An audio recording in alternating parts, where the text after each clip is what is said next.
अध्याय 20 ज्ञान योग, कर्म योग और भक्ति योग। उद्धव जी ने कहा, कमल नयन श्री कृष्ण, आप सर्वशक्तिमान हैं। आपकी आज्ञा ही वेद है। उसमें कुछ कर्मों को करने की विधि है और कुछ के करने का निषेध है। यह विधि निषेध कर्मों के गुण और दोष की परीक्षा करके ही तो होता है। वर्णाश्रम भेद, प्रतिलोम और अनुलोम रूप वर्ण संकर, कर्मों के उपयुक्त और अनुपयुक्त द्रव्य, देश, आयु और काल तथा स्वर्ग और नरक के भेदों का बोध भी वेदों से ही होता है।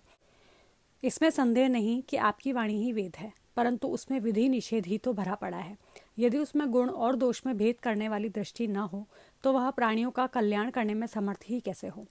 सर्वशक्तिमान परमेश्वर, आपकी वाणी वेद ही पितर, देवता और मनुष्यों के लिए श्रेष्ठ मार्गदर्शक का काम करता है, क्योंकि उसी के द्वारा स्वर्ग, मोक्ष आदि अदृष्ट वस्तुओं का बोध होता है।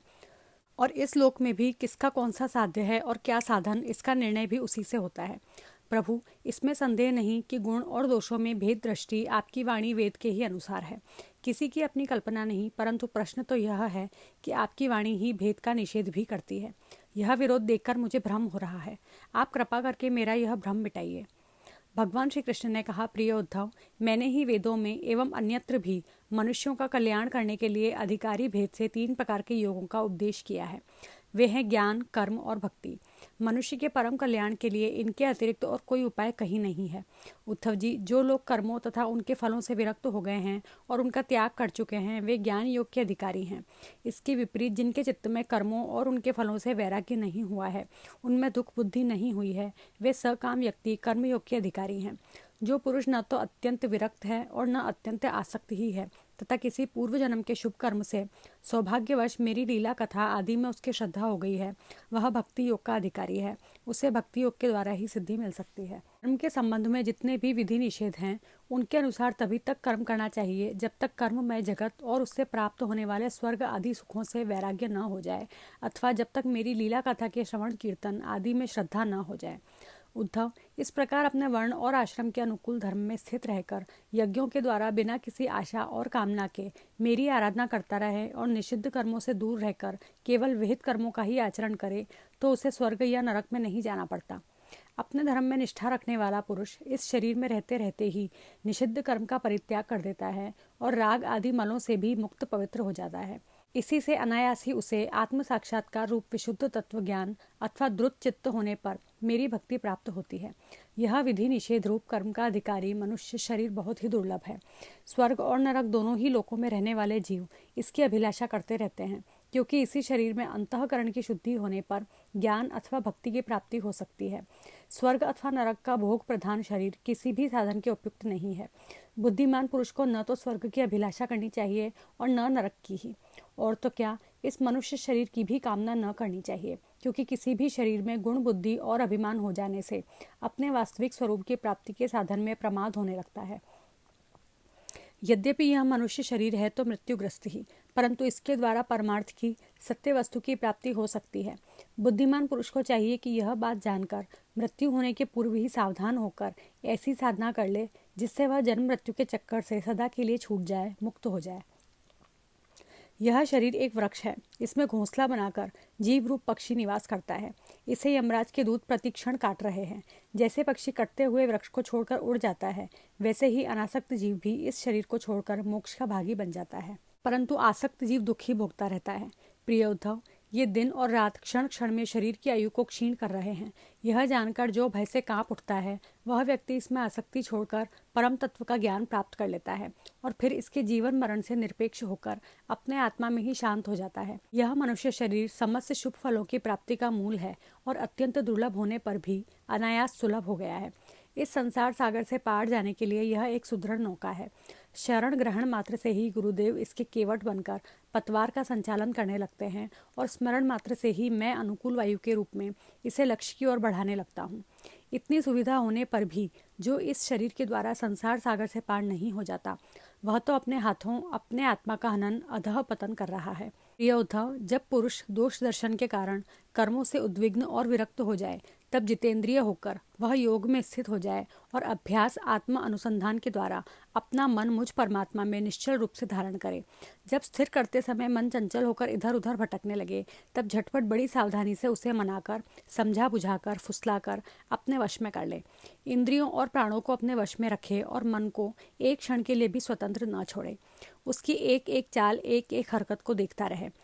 इस प्रकार सत्व संपन्न बुद्धि के द्वारा धीरे धीरे मन को अपने वश में कर लेना चाहिए। जैसे सवार घोड़े को अपने वश में करते समय उसे अपने मनोभाव की पहचान कराना चाहता है, अपनी इच्छा के अनुसार उसे चलाना चाहता है और बार बार फुसलाकर उसे अपने वश में कर लेता है, वैसे ही मन को फुसलाकर उसे मीठी मीठी बातें सुनाकर वश में कर लेना भी परम योग है। सांख्य शास्त्र में प्रकृति से लेकर शरीर पर्यंत सृष्टि का जो क्रम बतलाया गया है, उसके अनुसार सृष्टि चिंतन करना चाहिए और जिस क्रम से शरीर आदि का प्रकृति में लय बताया गया है, उस प्रकार लय चिंतन करना चाहिए। यह क्रम तब तक जारी रखना चाहिए जब तक मन शांत स्थिर न हो जाए। जो पुरुष संसार से विरक्त हो गया है और जिसे संसार के पदार्थों में दुख बुद्धि हो गई है, वह अपने गुरुजनों के उपदेश को भली भांति समझकर बार बार अपने स्वरूप के ही चिंतन में संलग्न रहता है। इस अभ्यास से बहुत शीघ्र ही उसका मन अपनी वह चंचलता जो अनात्मा शरीर आदि में आत्मबुद्धि करने से हुई है, छोड़ देता है। यम, नियम, आसन, प्राणायाम, प्रत्याहार, धारणा, ध्यान, समाधि आदि योग मार्गों से वस्तु तत्व का निरीक्षण परीक्षण करने वाली आत्मविद्या से तथा मेरी प्रतिमा की उपासना से अर्थात कर्म योग, ज्ञान योग और भक्ति योग से मन परमात्मा का चिंतन करने लगता है और कोई उपाय नहीं है। उद्धव जी, वैसे तो योगी कभी कोई निंदित कर्म करता ही नहीं, परंतु यदि कभी उससे प्रमादवश कोई अपराध बन जाए तो योग के द्वारा ही उस पाप को जला डाले। कृच्छ्र, चांद्रायण आदि दूसरे प्रायश्चित कभी न करे। अपने अपने अधिकार में जो निष्ठा है वही गुण कहा गया है। इस गुण दोष और विधि निषेध के विधान से यही तात्पर्य निकलता है कि किसी प्रकार विषय आसक्ति का परित्याग हो जाए, क्योंकि कर्म तो जन्म से ही अशुद्ध है, अनर्थ के मूल हैं। शास्त्र का तात्पर्य उनका नियंत्रण नियम ही है। जहाँ तक हो सके प्रवृत्ति का संकोच ही करना चाहिए। जो साधक समस्त कर्मों से विरक्त हो गया हो, उनमें दुख बुद्धि रखता हो, मेरी लीला कथा के प्रति श्रद्धालु हो और यह भी जानता हो कि सभी भोग और भोग वासनाएं दुख रूप हैं, किंतु इतना सब जानकर भी जो उनके परित्याग में समर्थ न हो, उससे चाहिए कि उन भोगों को तो भोग ले, परंतु उन्हें सच्चे हृदय से दुखजनक समझे और मन ही मन उनकी निंदा करे तथा उसे अपना दुर्भाग्य समझे। साथ ही इस दुविधा की स्थिति से छुटकारा पाने के लिए श्रद्धा, दृढ़ निश्चय और प्रेम से मेरा भजन करे। इस प्रकार मेरे बतलाए हुए भक्ति योग के द्वारा निरंतर मेरा भजन करने से मैं उस साधक के हृदय में आकर बैठ जाता हूँ और मेरे विराजमान होते ही उसके हृदय की सारी वासनाएं अपने संस्कारों के साथ नष्ट हो जाती हैं। इस तरह जब उसे मुझ सर्वात्मा का साक्षात्कार हो जाता है, तब तो उसके हृदय की गांठ टूट जाती है, उसके सारे संशय छिन्न भिन्न हो जाते हैं और कर्म वासनाएं सर्वथा क्षीण हो जाती हैं। इसी से जो योगी मेरी भक्ति से युक्त और मेरे चिंतन में मग्न रहता है, उसके लिए ज्ञान अथवा वैराग्य की आवश्यकता नहीं होती। उसका कल्याण तो प्रायः मेरी भक्ति के द्वारा ही हो जाता है। कर्म, तपस्या, ज्ञान, वैराग्य, योगाभ्यास, दान, धर्म और दूसरे कल्याण साधनों से जो कुछ स्वर्ग, अपवर्ग, मेरा परम धाम अथवा कोई भी वस्तु प्राप्त होती है, वह सब मेरा भक्त मेरे भक्ति योग के प्रभाव से ही यदि चाहे तो अनायास प्राप्त कर लेता है। मेरे अनन्य प्रेमी एवं धैर्यवान साधु भक्त स्वयं तो कुछ चाहते ही नहीं, यदि मैं उन्हें देना चाहता हूँ और देता भी हूँ तो भी दूसरी वस्तुओं की तो बात ही क्या, वे कैवल्य मोक्ष भी नहीं लेना चाहते। उद्धव जी, सबसे श्रेष्ठ एवं महान निःश्रेयस तो निरपेक्षता का ही दूसरा नाम है। इसलिए जो निष्काम और निरपेक्ष होता है, उसी को मेरी भक्ति प्राप्त होती है। मेरे अनन्य प्रेमी भक्तों का और उन समदर्शी महात्माओं का जो बुद्धि से अतीत परम तत्व को प्राप्त हो चुके हैं, इन विधि और निषेध से होने वाले पुण्य और पाप से कोई संबंध ही नहीं होता। इस प्रकार जो लोग मेरे बतलाए हुए इन ज्ञान, भक्ति और कर्म मार्गों का आश्रय लेते हैं, वे मेरे परम कल्याण स्वरूप धाम को प्राप्त होते हैं, क्योंकि वे परब्रह्म तत्व को जान लेते हैं।